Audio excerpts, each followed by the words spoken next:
Tara, luto tayo ng buttered pork chop. Salt.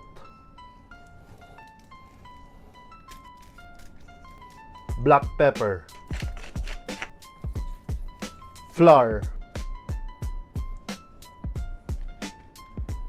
Butter.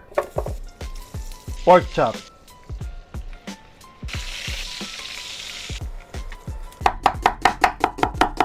Butter. White onions.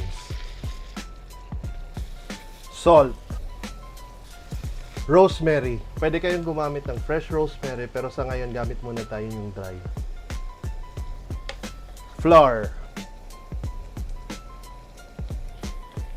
Water. Pork cube. Green peas. Lutuin lang natin ng 1 minute tapos laban na. Buttered pork chop. Tara, kao kita. Bagay na bagay yung sauce sa pork chop. Big shout out kay Cyrus Cook, sa kanya ko nakita tong recipe. Puwerte.